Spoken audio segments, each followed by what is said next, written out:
graphic to... Can we do it to this way? We'll do it to this way. No, I hate that way. That does not make me look flattering at all. Yeah, my head looked huge then. Yeah, I'll turn down my lighting as well, which is good.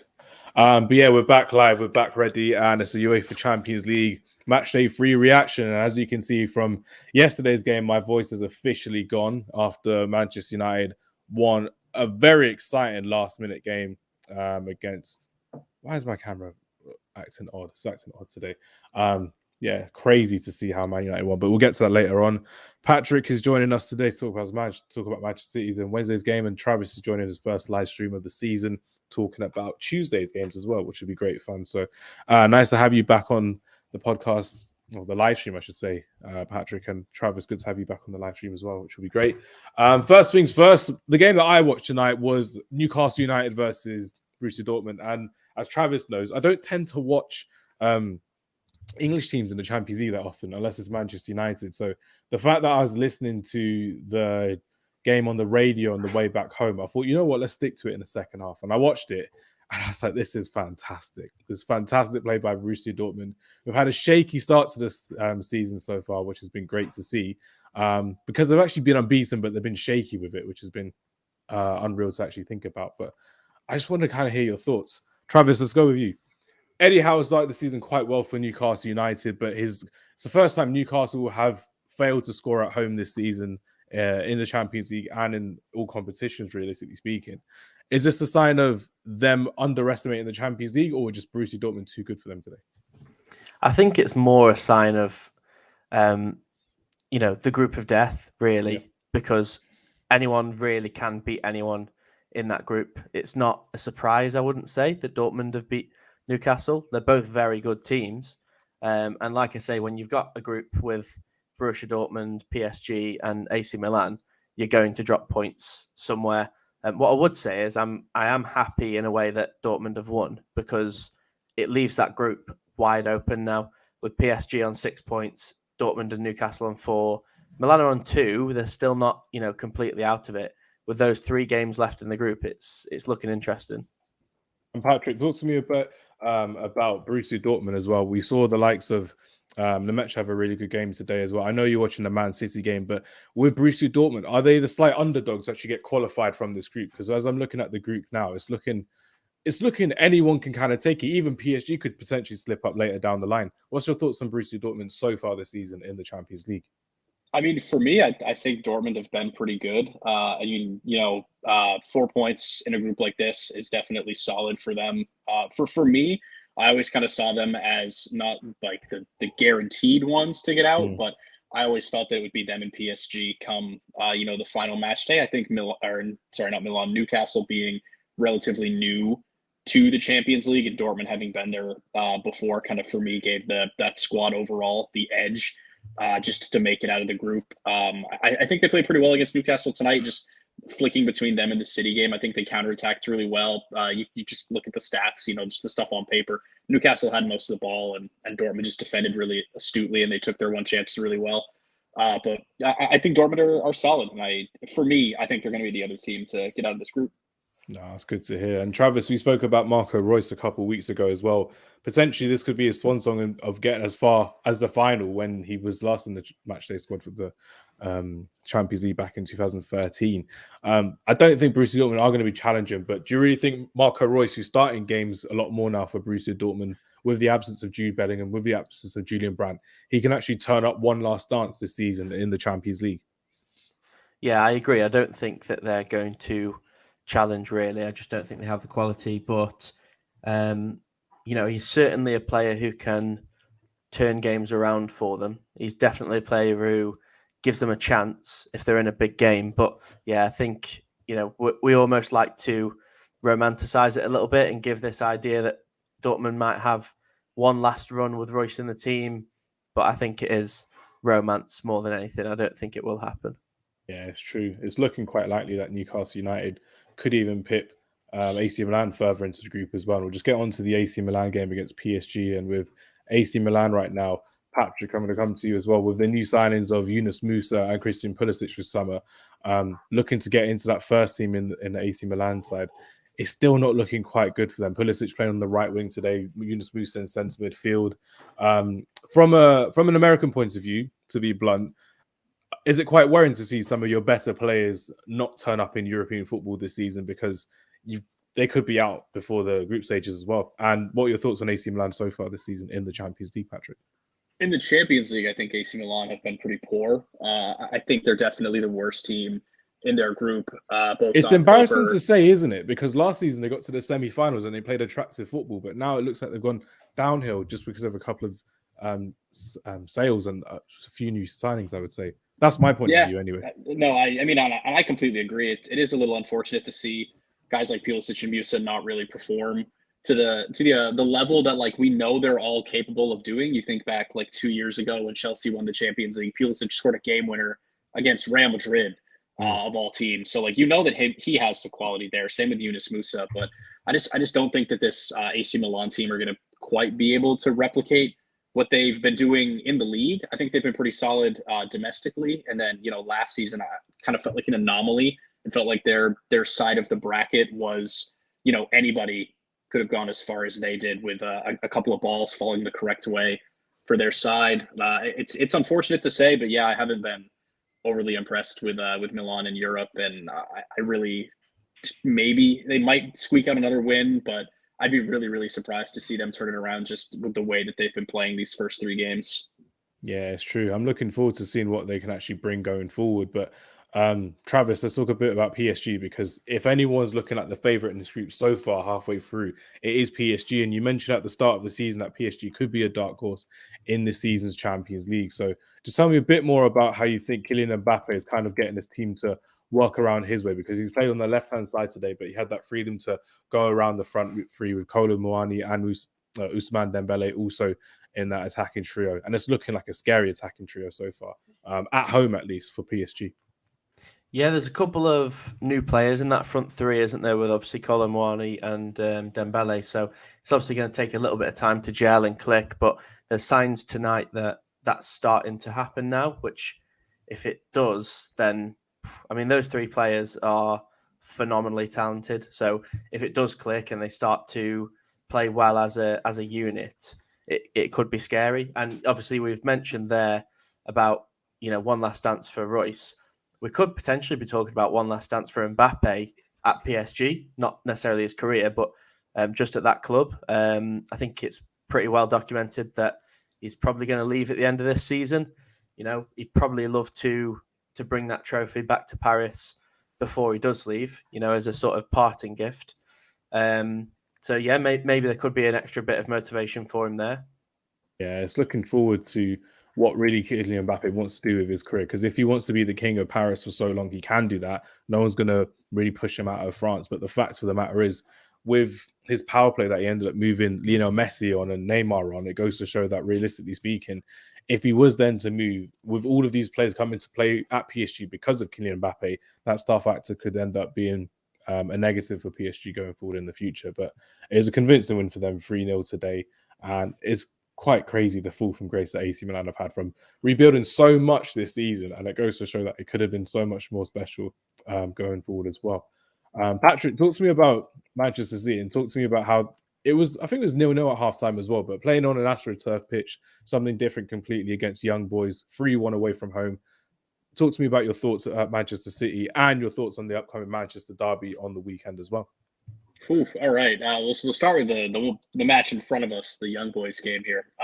Yeah, it was touch and go in the first half there, but they came out at halftime. A quick goal from Akanji, kind of just a solid set piece, which City have been surprisingly good at this season. It's something in the past that City fans kind of joked about because we went like a season and a half without ever scoring a goal from a set piece. But now we've got some size in there, and then Akanji just getting a quick one. And then, to be fair, the young boys' goal was class. Just a really, really good ball in behind. Ederson got caught off his line, and Elia for young boys just chipped him for about 19 yards out. It was a great, great goal. A little fortunate to get the penalty there, to get themselves back into it, and then a phenomenal Haaland goal. It's always good to see City getting these wins away from home, and then looking forward to the Manchester derby, something that's you'll be excited about there, Hamas. City haven't. Hamaz, you know my name by now. Come on. I did. I said that. Yeah, I said Hamas. Hamza. Hamza. Oh, I'm sorry, man. That's my bad. Disgraceful. That's my bad. It's us Americans, But City haven't kept a clean sheet away from home since Burnley in August of 2018. So you're gonna be scoring a goal on us this weekend. That is for sure. No, I'm not looking forward to the weekend because realistically speaking, we defended awful against FC Copenhagen as well. So it's going to be quite difficult to really see how well we can do against Erling Haaland and especially Jeremy Doku, who just loves to take on a defender. How has he settled into Manchester City so far this season, Patrick? I think he's been really, really good for us. I think he is best deployed off the left wing. We saw tonight he kind of flip-flop with Jack Grealish between the left and the right side of the pitch. Not nearly as good on the right, but I think that's just him being young and not as used to playing in a different role. But he settled in really nicely. He's a very different change of pace to a lot of the other City wingers that we have. He's a lot more direct. He's a little bit more apt to run at a man, take a risk, where Jack Grealish kind of brings that controlled element that we just kind of see out of him. A lot of winning a lot of fouls, a lot of back passes, just making sure that City keep the ball and get to control the game. But Doku's exciting, man. I'm really enjoying watching him play, and I think the sky's the limit for a player like him. That's good to see. And Travis, talk to me a bit about how Manchester City. Actually, I want to ask you a question, Travis. Who do you think's got the easiest group, Manchester City or Barcelona? Because Barcelona had another convincing win earlier today against Shakhtar Donetsk, and it looks like both of these teams are kind of not being challenged in the group. I mean, RB Leipzig were probably the biggest challenge Man City would face, and Porto away would be Barcelona's most challenging game, I would say, in the Champions League, respectively. But what's your thoughts on Manchester City kind of breezing through this group and probably being done by match day 5, I would say. I would predict, actually, Travis. Yeah, it's quite an easy one. And it seems like every year they seem to get a fairly easy draw. But yeah, Leipzig, Young Boys, and Red Star Belgrade. I mean, that is a tough away trip, by the way. Very, very tough away trip. I think Tottenham are the only team to have the only English team to have won away there in Europe. But it is Man City, so obviously they're going to add their names to that as well. But yeah, it's a group that they're going to walk through. You could probably bet your mortgage on Man City getting through that group without losing a game, and you'd feel pretty safe, to be fair. The Barca one, I think, is a slightly stronger group. Ooh. Only very slightly, though. Is it because Man City are a stronger team than Barcelona? Is that what you're saying? I think there's just less of a golfing class between the sort of top and bottom teams. So City are obviously a country mile better than anyone else in their group. But I feel like Porto and Shakhtar are closer to Barca than Leipzig and the other two are to Man City, if that makes sense. Yeah, it makes sense. And Barcelona had a convincing 2-1 win against Shakhtar Donetsk. And it looks like the main challenges for them are kind of over in this group. And they're looking like they're going to be ones to look out for in the knockout stages going forward as well, winning 3 from 3. The other team in their group as well, who do they have? They had Porto and they had Antwerp. Porto won 4-1 today, which is great to see. And I think there's a hat-trick from Evanilson as well, which goes to show that they're no mugs and they're going to be raring for that second place as well. Patrick, I'm going to ask you a bit more about Porto respectively. Realistically speaking, Mehdi Taremi, the Iranian international, is looking pretty good this season as well so far. Do you think Porto are actually going to be one of the stronger teams in the Champions League from a Portuguese background? Because Braga had a good game, a tough game against Real Madrid yesterday, and Benfica lost yesterday as well, which we'll get on to later. But are Porto the strongest team so far from the Portuguese background in the Champions League? I would say it feels like it right now. To be able to come back from 1-0 down away from home and then score 4 straight as well kind of shows a little bit of backbone from Porto. I definitely think that they're the best side, which is a little unfortunate. I do like Benfica. Benfica are probably the team that I would wish were the better Portuguese team there. But I mean, Benfica haven't been overly impressive in the Champions League this season, and I think it's a little bit too early. They've also gone downhill as well. Yeah, you're right. Because last season they get into the quarterfinals challenging Inter Milan, and now they're losing at home to teams that they should really be winning against as well, which is crazy to think about, and something that we'll get onto later on, which will be good fun. But more on today's games as well. One game that interests me a lot: Celtic drawing 2-2 at home to Atletico Madrid. And if you're following La Liga this season and in the Champions League, you'll know Atletico Madrid have been on fire this season. Diego Simeone is playing a lot more attacking football than usual. Antoine Griezmann and Morata have been on fire. And once again today, Antoine Griezmann has been scored from a rebound of a penalty, and Alvaro Morata also scored to equalise after Parma and Fukushima scored for Celtic at home. And Travis, it's looking like Celtic's magic in the Champions League is still here. Their home at Celtic Park has been one of the greatest venues in Champions League history, I would say, with the atmosphere, with the memories that they have as well. And I think this is another big memory for them to take away, especially after last season, losing at home to Real Madrid, struggling against Shakhtar they did last season as well. What's your thoughts on Celtic? Can they actually challenge for a Europa League position? Because I think they're definitely not going to be qualifying for the next round of 16. What's your thoughts, Travis? Yeah, I don't think that's their objective, really. I don't think looking at a group with Feyenoord, Atletico and Lazio, I don't think they ever would have looked at that at the start of the season and thought, realistically, we can get through it. The goal was always going to be to try and finish in that third spot, get through to the Europa League, have a good run in that tournament. You're asking me if I think they can do it? No, I don't think so. Obviously, very good result tonight, very impressive. Like you said, at their home ground, they're always going to have a massive advantage because it's just such a fortress, such a difficult place to go. And I think the atmosphere in that ground is so different from anything that a lot of foreign teams will have seen in their own respective leagues. And respectively as well, is very different from even what English teams would have seen if any of them have to go to Celtic Park. Yeah, I mean, you look at some teams and they're like, oh, St. James's Park is a mad atmosphere. Wait until you see Red Star Belgrade. Wait until you see Celtic Park. Different exactly levels that. Completely. Yeah, exactly right. It's nothing. It doesn't hold a candle to Celtic Park, to Belgrade, like you mentioned. I just don't think we have that level of fan culture in this country anymore. I think that money talks in the Premier League, doesn't it? So all the biggest clubs where those atmospheres are possible are slowly becoming more and more occupied by tourists and businesses, corporate seating and stuff like that. I agree. It's embarrassing to see. But yeah, I think with Lazio, Feyenoord and Atletico looking the way they are, I don't think Celtic are going to get that spot. Yeah, exactly. And Patrick, we're going to go into Feyenoord and Lazio now. Feyenoord are now top of the group in Group E, ahead of Atletico Madrid and Lazio. They had a really good performance today, respectively, winning 3-1 at home. The champions of the Netherlands are acting like champions in the Champions League. And with Feyenoord, could they be the dark horse so far in the Champions League? Because people aren't really talking much about Feyenoord because they used to talk about Ajax and PSV and bigger teams in the Netherlands as well. But Feyenoord are giving even Atletico Madrid a run for their money. I know they lost last time out, but they're holding the sword to anyone right now, Patrick. What's your thoughts on the Feyenoord so far? Yeah, I think if there was any team that you could really label as a dark horse and like truly have it be that team, it's Feyenoord right now. 7 goals in 3 games is good. And, Lazio are not as great as they maybe once were or anything, but 3 goals is 3 goals. They're sitting top of their group right now. I've been impressed with them from what I've seen, and I do think that Feyenoord they have earned the title of potential dark horse. We'll see how the rest of the group kind of shakes out and where they fall as well, because I think it's going to be really important for them to get a decent draw in the round of 16.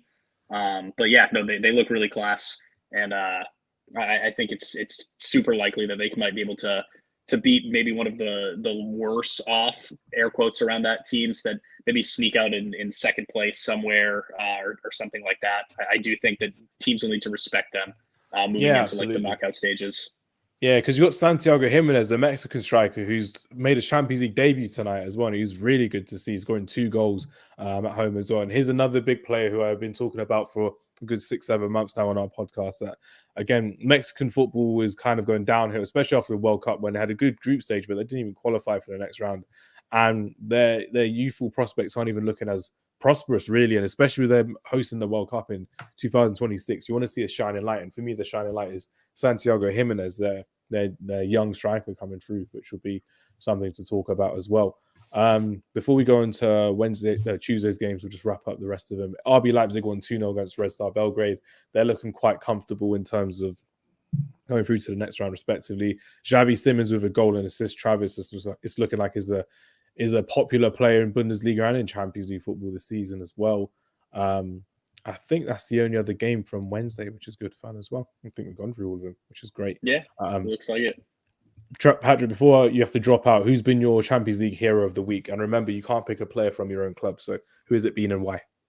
I'm going to give it to Lee Kang-in for PSG, just because it's really cool that he got his first goal for them in the Champions League. It's a nice little story for them.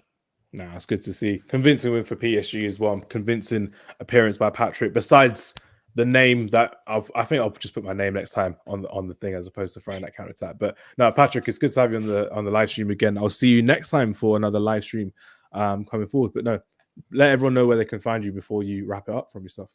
You can find me anywhere you get your podcasts. Our podcast is called The Main Stand. We've got an episode coming out this Friday, ranking the top 5 center backs in the Premier League. Thanks for having me on, guys. Appreciate it very much. Nice meeting you, Travis. Yeah, nice to meet you, Pat. See you later. Nicely done, nicely done. We all know that Travis would have said Mickey van der Ven at number 1 for top 5 centre. Romero number 1, Van der Ven close second right now. Close second. That makes him... Sanchez third. It's not even in the Premier League anymore. Oh, did he say Premier League? Okay, sorry. Premier League, which is all good. But no, speaking of Premier League, yeah, it's true. Eric Dyer's got to be up there. Crazy guy. Oh, my days. But yeah, let's go back to Manchester United. Let's go back to Tuesday's game. And Manchester United, if we are talking about centre-backs, we are talking about the match winner, Harry Maguire. The GOAT. Everyone's loving this 80 million price tag right now for Harry Maguire.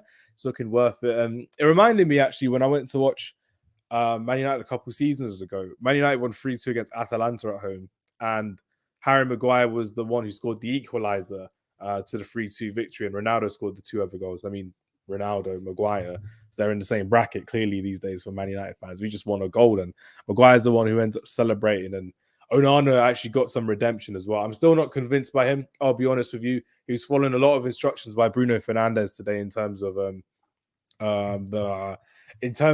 fact that he was actually telling Onana, put the ball on the ground, stop having it in your hand. Because he kept misplacing the passes, Travis, and that really, really annoyed me. People in the crowd saying, we bought him to improve our distribution, and there's no good distribution. There's like 3 or 4 good passes he made in the whole game. And it's been quite worrying to see as well. But my big moment was the fact that obviously Andre Onana saved a last-minute penalty.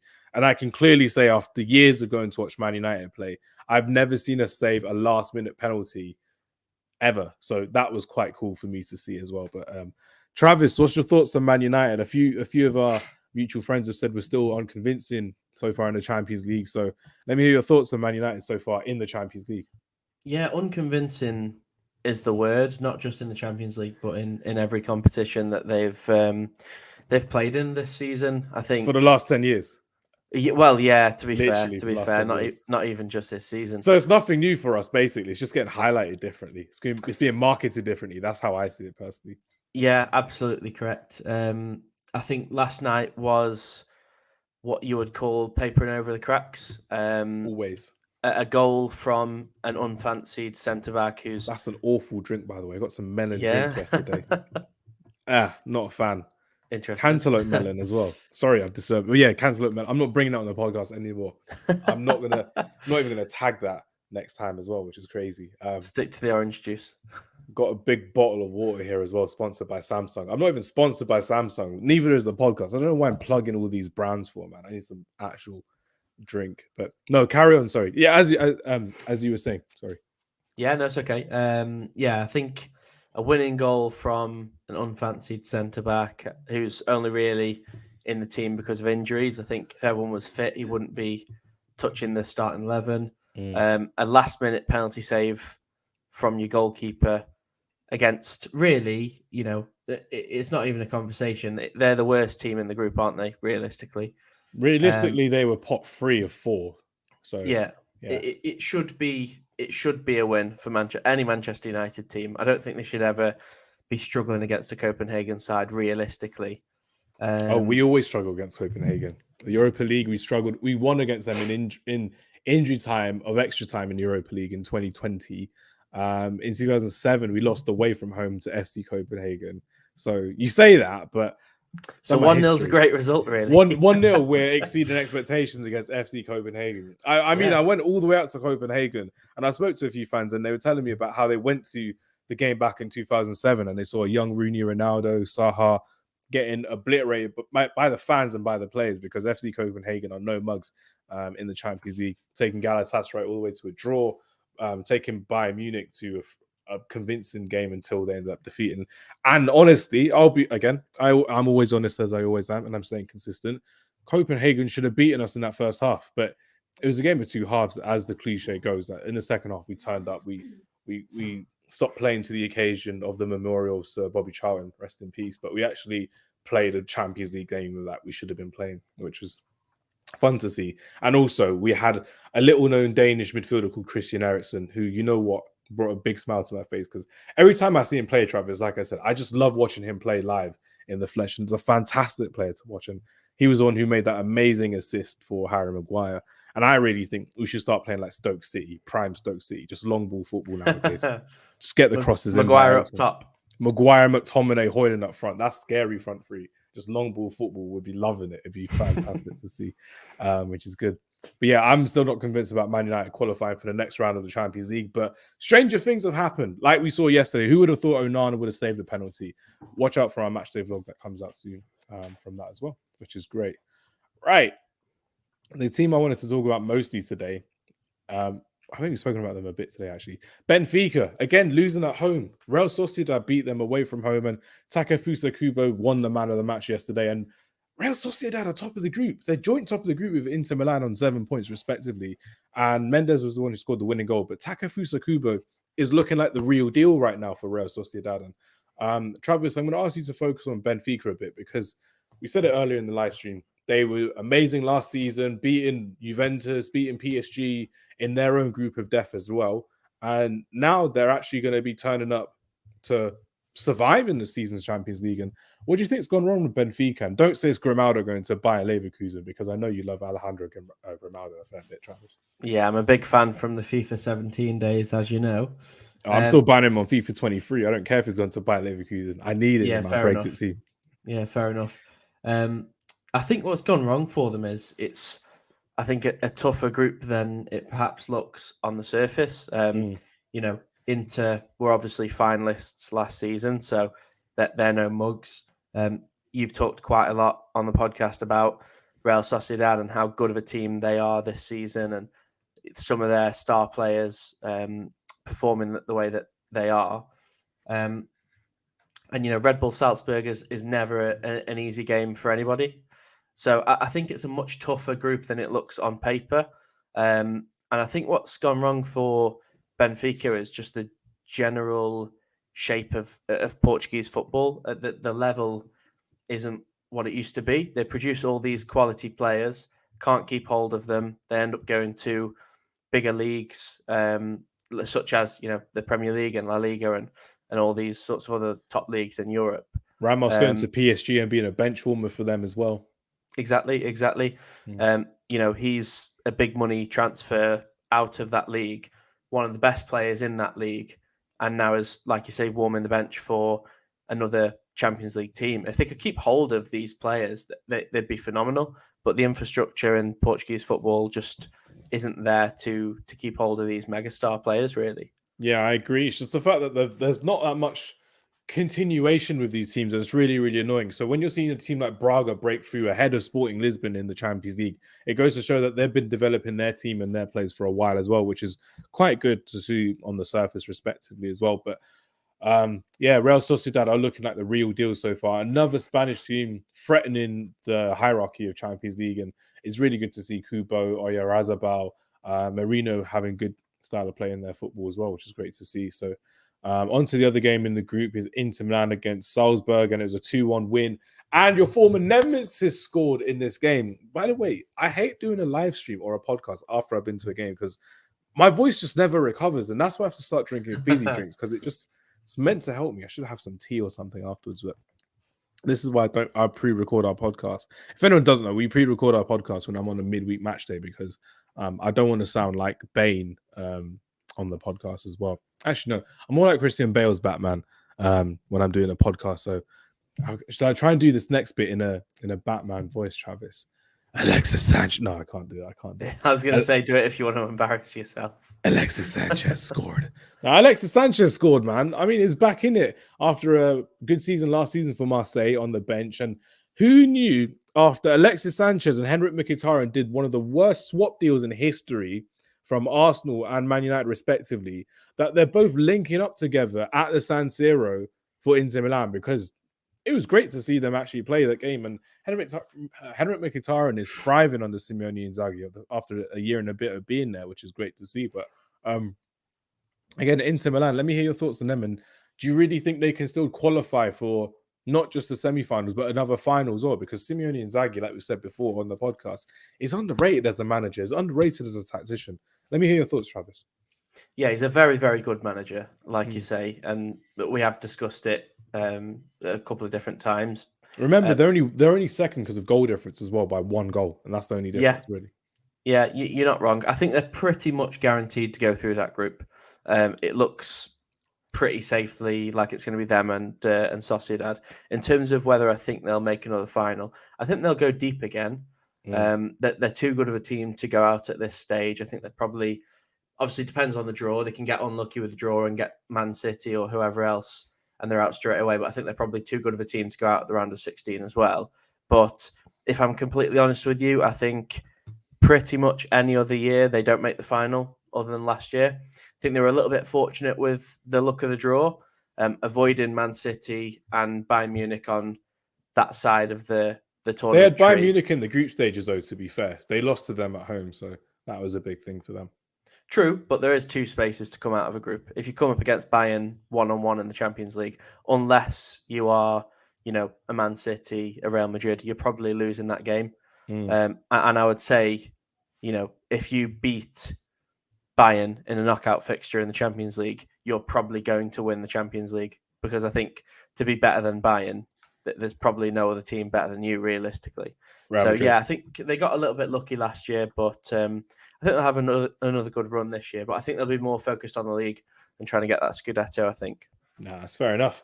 We'll go straight to Bayern Munich winning 3-1 away from home against Galatasaray. And again, we're talking about amazing footballing atmospheres, and Galatasaray continuously have a great footballing atmosphere to watch and appreciate as well.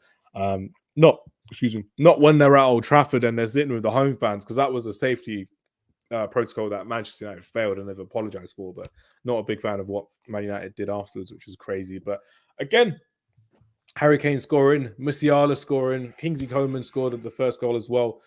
Icardi Paneka'd the penalty to equalise for Galatasaray as well. And Galatasaray had a big opportunity to make it 2-1 to them, and they missed their opportunities yesterday as well. I'm very happy that Bayern Munich won, because I really believe that Bayern Munich, if they get to match day 5 and they're on 15 points, they can rest their players for match day 6, which is against Manchester United away. So they would be at Old Trafford playing like Tell and I don't even know. Choupo-Moting, the GOAT, put Thomas Muller right mid if they need to as well. Play their third choice goalkeeper if they need to. But yeah, realistically speaking, Jamal Musiala is still the player to watch for Bayern Munich, and still one of the players to watch in the Champions League. And a lot of people are getting to really enjoy Jamal Musiala. But again, I'm not gonna throw the question to you, but I'm gonna ask you this question: where do you rank Jamal Musiala in terms of best wonder kids in the world right now? What's your thoughts, Travis? Depends who you're comparing him to. For me, who's your top 3? Let me push you on that. Who's your top 3 wonder kids? It depends what you define as a wonder kid. I mean, does Bellingham still count? Even though he's playing for... He definitely does. Under 20... How we always do on our podcast, for anyone listening, is we always do it for under 23 players, because it doesn't matter if you're amazing, you're still a wonder kid, because that's the definition for me as a wonder kid. Like, you're still showing the world of football how amazing you are as a footballer, and you're still young, basically. That's definitely how I would word the wonder kid. Opta may disagree with me on that one, and so will I think a few people will disagree with me, but I agree with that one. That's how I definitely do it. But does Musiala make your top 3 for you, Travis? Not quite. Oof. I think Bellingham is obviously number one. For me, he's just the best player in the world. Which we'll get to later, so stick yeah. around for the Real Madrid one. Yeah, very true. For me, he's just the best player in the world right now, period, regardless of if you're talking Wonder Kids or any other category. Haaland's under 23, is he not? I think so. 22, 23? Yeah. If so, Haaland, number two. And for me, I would then say probably... I mean, I know that you know that I'm a huge fan of his. I'd probably say Vinicius, if he's still under 23. Yeah, they're both 23. You're good. Yeah, Vinicius, then possibly Saka. He's a very, very good player. But no, I think for me, it's then, Bellingham, Haaland, Vinicius. Nice. So Musiala is obviously very, very strong talent. I just think those three are a little bit better and a little bit more consistent, I would say. Yeah, exactly. And again, I'm gonna press you on Galatasaray as well, because you were very vocal about when Galatasaray beat Manchester United. So, what's your thoughts on them? Do you reckon they could be the team to finish second in this group stage, ahead of Manchester United and FC Copenhagen as well? Travis, what's your thoughts? I think you guys could end up being lucky with the draw. Like you say, like Spurs were last season, last Yes. kick of the last game, match day 6 against Marseille. It could happen.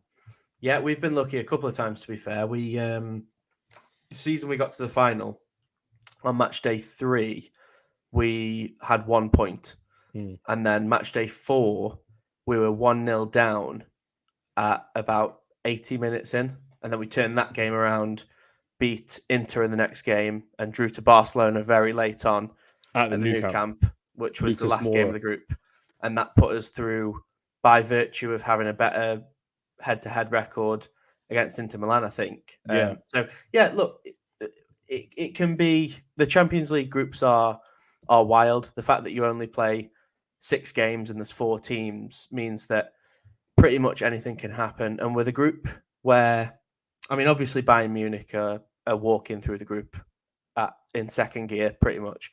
But when you have a team like Galatasaray, who have that advantage of a very strong home atmosphere, you have a team like Man United where it's uncertain at the moment, the atmosphere there, and they're definitely there to be got at, Man United at the moment. I think you'd probably agree. And in pretty much every game, I look at it and I think their opponent really could go and take them on today if they feel confident enough to do so.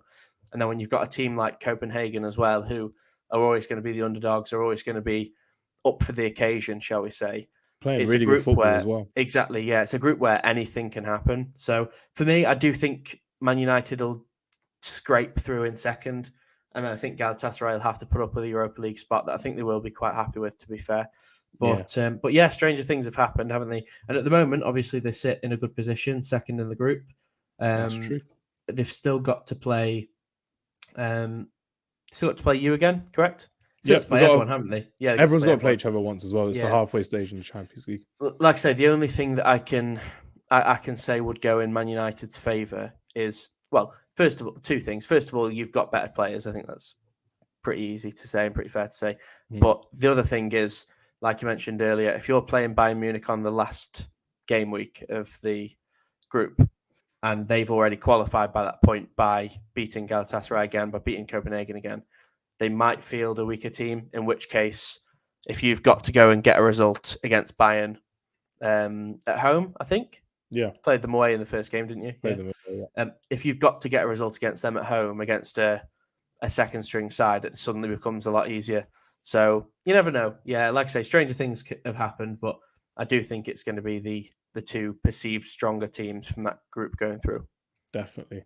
Now we're going to go into Lens versus PSV, and once again, one of our boys, Travis El Yawahi, and yes, I am including you in this one. Whenever I find someone on Friday Night Counter Attack, we find someone collectively on Friday Night Counter Attack. I'll take the credit. Yeah, Travis can take it, Suki can take it, Salem, who's not been on for ages, he can take it as well. El Yawahi scores again for RC Lens, and he's in fantastic form, scoring a volley against PSV at home. Lens had a lot of chances in this game, and PSV are looking quite worrying that they could be challenging for Europa League football. But Lens and Arsenal are challenging for that top spot, which is very surprising. And Lens obviously beating Arsenal respectively. We'll mention that to Matt once again when we have a podcast with him coming up soon. But yeah, Travis, let's talk about Arsenal versus Sevilla. And Arsenal went away from home and actually beat Sevilla in Spain, which is great to see from an Arsenal point of view. Gabriel Jesus with a fantastic goal. Gabriel Martinelli winning the game for Arsenal respectively. Again, I'm going to beg the question to Declan Rice. Is he still not a £100 million bargain yet, Travis? What do you think? All I'm saying is they don't win that game with Thomas Partey and Xhaka. All I'm saying. The discipline he has in midfield is outrageous for a centre midfielder. Yeah, look, I just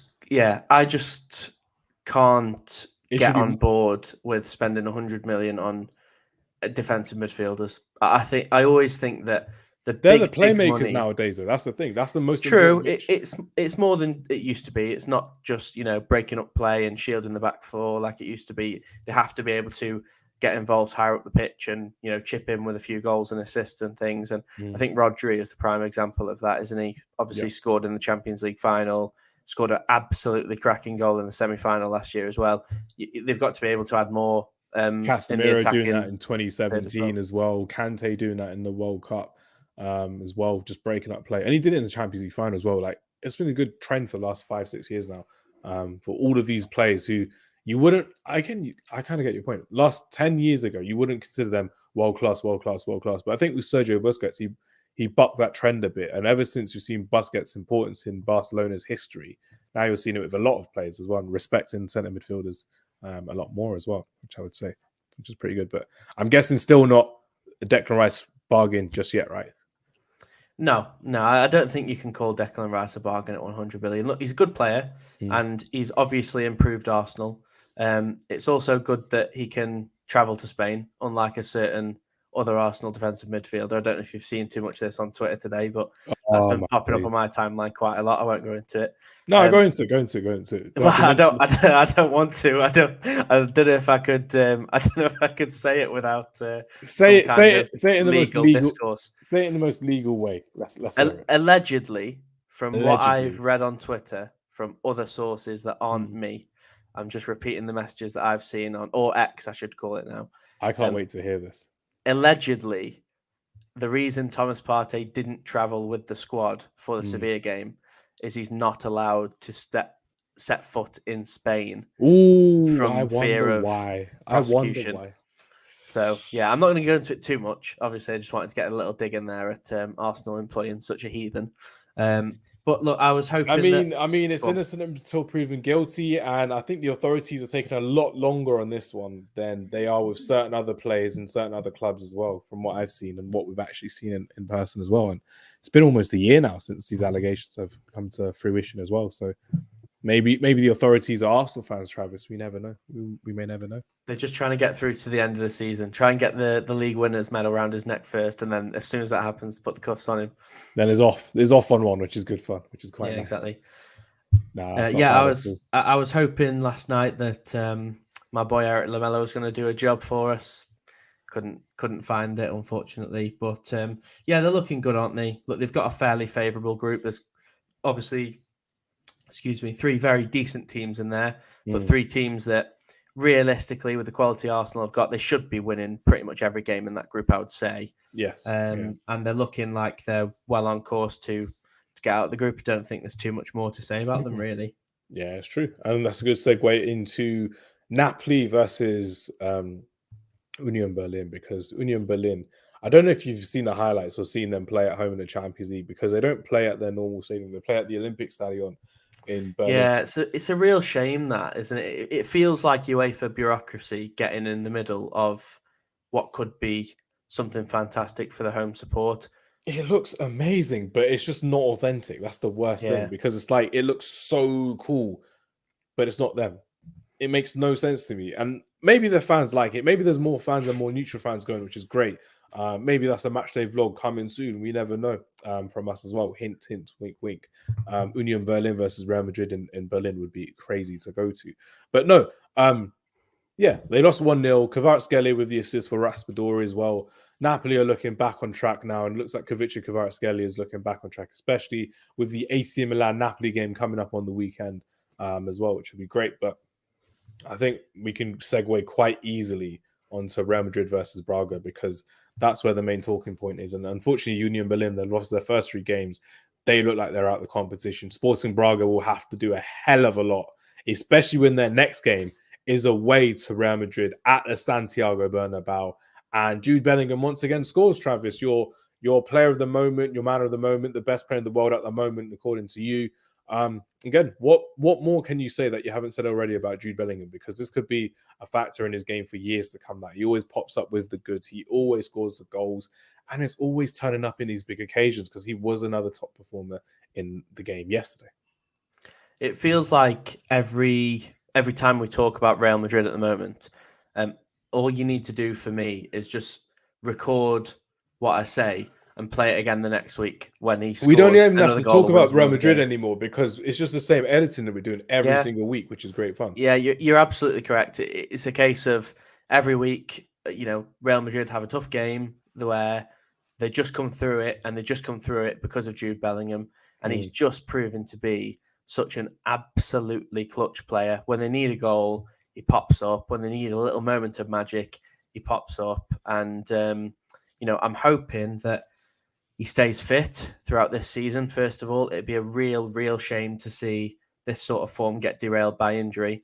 And I'm hoping that he carries this form through to the end of the season and through to the Euros, because if he's winning this level of games, for Real Madrid at the highest level in the Champions League, the world's best competition, he's surely going to do the same for England at the Euros. So he was doing it at the World Cup. I'd be bold enough to say he did it at the World Cup against Senegal, against Iran first game as well, against Wales. I thought it was pretty good in those games as well, respectively. And it goes to show that when you play him in his natural position, when he's got the freedom to play how he wants to play, no one's stopping him. And we've spoken glowingly about Carlo Ancelotti being an excellent identifier and a profiler striker, and he definitely was with Jude Bellingham as well. And the fact that people are then saying, oh yeah, he'd be pretty good if you played him like this or like this. And I'm like, well, actually, if you listen to Carlo Ancelotti and you watch him play, I know Rodrigo's not really enjoying himself as an out-and-out striker, as a wide striker, but the team are thriving with Jude Bellingham having that attacking license to move forward, and Vinicius Junior still to allow himself to go on the wing, Rodrigo to go on the wing, and Jude Bellingham coming into fruition at Real Madrid. It's scary for anyone in Europe to see, and unfortunately, they're going to have to go. Unfortunately for Union Berlin, they're going to have to deal with him coming up soon. And Braga, they're going to have to deal with him next in 2 weeks' time at the Santiago Bernabeu, where once again Jude Bellingham will stick his arms out and be like, yeah, I'm here, which is great. And what I really don't like, this is just me, I really don't like when you're seeing all these little TikTokers and YouTubers and whatever. Not us. They're doing these parodies of, oh yeah, Jude Bellingham scores a 2-yard tap in and he does that. I'm like, big man, you're on the internet. Yeah, you do it. You go and do it. Yeah. You play for Real Madrid and you do it. Jude Bellingham's doing it and you're doing that on social media. Like, behave yourself. And people that's one of my most hated things about football fans, by the way. It can never be us. It can never be us. If it's us, I'm going to delete the channel. That's all I'm saying. When people, slander attackers for scoring tap-ins, yeah, it's pretty much the most impressive goal you can score, because to have the mental capacity to get into that position is fantastic. I mean, if you look at any of the screamers throughout history, 40-yard screamers, that Gerrard, Scholes, Zidane, whoever has scored, if I got lucky in an 11-a-side game, I could score that if I just. By the way, Travis scores that every weekend at football, so yeah, he does it. Yeah, when we go, when it happens. Do you see my point though? Is if I got lucky, I could just run onto a ball, smash it, and it could fly into the top corner. Whereas I couldn't consistently get into the positions that Haaland does, for example. I couldn't consistently read the game that well to be within 6 yards of the goal when the ball drops to me and put it in the net every time. I just think it's such an annoying thing for people to moan about. It just goes to show that people don't know football. You must be doing something right. If the only thing people can slag you off for is the types of goals you're scoring, it's a really good sign, I think. Like, Richarlison's getting a load of stick at the minute because he's not scoring goals. That's fair enough. But if you're Bellingham and all that people have to say about you online when they want to Or if slander you're you Erling is Haaland scoring as well. tendons. Sorry to Yeah. interrupt, but it's like Erling Haaland not scoring a goal. Oh, Erling Haaland's gone missing. It's like, what? Yeah, It's for got 2 50 games, for 2 I saw a headline earlier. He doesn't build up with the play. Yeah. Like, what are you on about? Like, literally, if he's there for a reason, he's there for a reason. Like, Rasmus Højlund is getting it by Man United fans. I'm like, what? Yeah. Do you not watch the games? You not see how no one passes to him? Like, I was watching yesterday, and I was doing a bit of geeky match analysis, like I do, being a student of football, as we all are. And I'm looking, and there's like 7 times in the first half and 6 times in the second half where he makes a run. He makes a different type of run every single time. And no one's brave enough to play a long ball over. Not McTominay, not Amrabat, not Fernandes. Then in the second half, you see Varane do it. You see Eriksen do it because the instruction is there. And that's what people want to see. Onana does it. And we need to get through on goal with Rasmus Højlund. And it goes to show when people watch it, it can get... Being a striker or trying to score a goal is one of the hardest things in football that people don't understand. And for him to be in the right place at the right time, you see Giroud do it time and time again. We've seen Miroslav Klose do it for Germany, Ruud van Nistelrooy. So many goal poachers over the years. And Harry Kane is a very good example of this. He scores all types of goals, but if you ask him what type of goal he would love to score, just a tap-in. Just love scoring a tap-in. One side or the other side of the goalkeeper, he was fantastic at it. And he still is fantastic. And that's how he gets so many goals for Bayern Munich and England these days, which is insane to see. Ran over from both of us. I liked it, Travis. I like the fact we've got to let off a bit of steam there. I let off a lot yesterday, as you can tell by my voice box, which is absolutely crazy. But yeah, Travis, what we normally do on a live stream is we normally have a footballing hero of the week and we have a villain of the week. And I never asked Patrick for his villain of the week this week. So it's got to be in the Champions League only from what you've seen or what you've heard of in the Champions League. And then, yeah, who's your footballing hero of the week in the Champions League this week? Hero of the week. I'm going to surprise you a little bit here. I'm going to go for Harry Maguire. It's not a surprise. I knew you were going to go for Harry Maguire. You love him. You're a secret fan of him. I knew the fact that you're going to go for Harry Maguire or Andre Onana in that respect. I'm also factoring in there because did he win man of the match at the weekend or was it against Brentford? No, he won man of the match against Sheffield United on the weekend. Yeah, I'm also factoring that in. If we're going for the week, I'm factoring in the Premier League as well. Yeah. To get a man of the match performance at the weekend and score the winner in a Champions League group game last night that you desperately needed to win, by the way. Honestly, I think if we drew that, we'd have been out of the Champions League. Simple yeah, as that. pretty much. Yeah, absolutely. I think it shows great character for someone who's received so much abuse over the last 18 months, longer, would you say? More than that. To still put yourself out there, and because to be fair, if it were me, with the things Man United fans say about him, if it were me, I'd be like, fine, I'm not playing for the club anymore. I'll wait till January. I'll get my move. Sod you all. But he still wants to play for the club, and he still wants to put the shirt on and do the best he can. And I think he's shown this week that he can be a real option for Ten Hag. When at the minute, there's not many players that are, that are standing up to be counted for him, really. He's struggling for players who he can really hang his hat on right now. When you put it like that as well, when you think about it, he was so close to joining West Ham. We spoke about West Ham last week and James Ward-Prowse being a signing. Imagine if is Ward-Prowse and Maguire combination for West Ham scoring goals from corners and set pieces. Everyone would be like, Harry Maguire's back. He's amazing. He's doing well. He does it with Eriksen crossing the ball into him. And I mentioned the long ball football earlier in this live stream, I should say. But realistically speaking, this is now Erik ten Hag's time to say, you know what, I've got to adjust to the players I've actually got, and I've got to work to their strengths a bit more than what I want my team to play with as well. Because when Eriksen came on, he changed the game. But in the first half, we weren't crossing the ball in. We were doing low crosses or we were trying to play in and around the box, and it didn't really work for us as well. But one thing that really annoyed me, in a pre-season game, Harry Maguire was given something to sign, like it was meant to be an autograph. It was in Ireland. But it was like a P45, a fake P45 from someone in Ireland.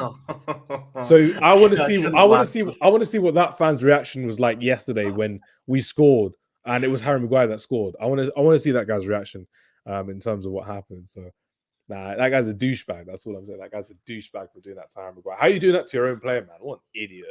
Yeah, you've got to. I mean, I can't talk too much because of some of the things I've said about Tottenham players. Emerson Royale.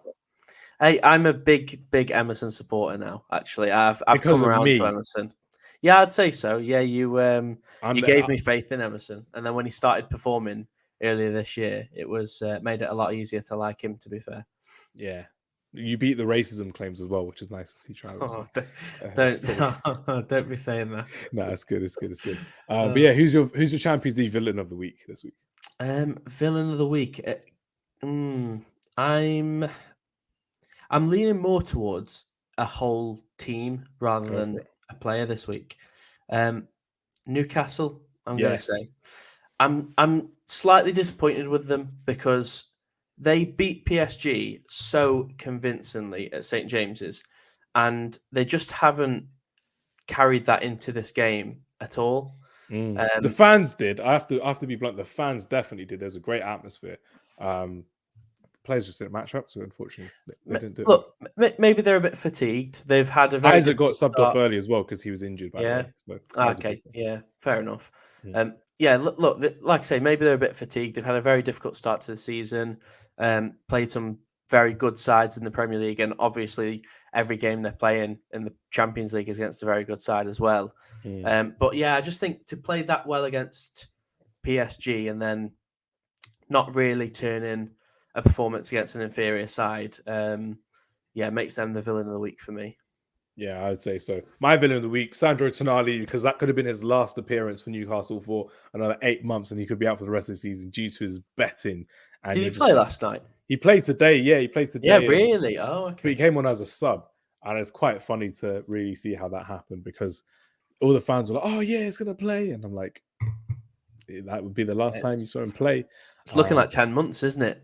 Yeah, 10 months. Sorry, yeah, I said 8 months, but you said 10 months. So it's looking like 10 months, which is crazy, which is really good. My hero of the week for Champions League, I'm going to be a bit bold, and I'm going to say Kylian Mbappe, because Kylian Mbappe has finally scored in the Champions League at home this season as well. I'm joking. It's definitely not. It's not Kylian Mbappe. That's an easy one. It's El Yawahi, obviously, the other Frenchman who scored, who's looking like he could be breaking into the French team for the internationals in November as well, which would be a good one as well. But no, El Yawahi's doing pretty good in the Champions League. And like I said, we've got some amazing players to watch in the Champions League going forward this season as well, which would be good fun. But everyone, thank you very much for watching our live stream. Thank you very much for following our live streams as you normally do. Do follow Patrick on the main stand, who was our special guest earlier on. And we will see you on Friday for a brand new podcast, a Champions League themed podcast for Champions League draft of the group stages season, featuring Sarah and featuring Travis. And there's going to be one very special twist to that one. So everyone, thank you very much for watching. Take care. Travis, good to have you on, my friend. Looking forward to the draft. Yeah, massively. I've just remembered the colossal error that I made in my team. Well, I think there was a couple of colossal errors, but obviously we'll let everyone find out about those on Friday. Yeah, it's going to be fun. It will be great fun indeed. But everyone, thank you very much for watching. See you on the next live stream. See you on the next podcast. Take care and goodbye.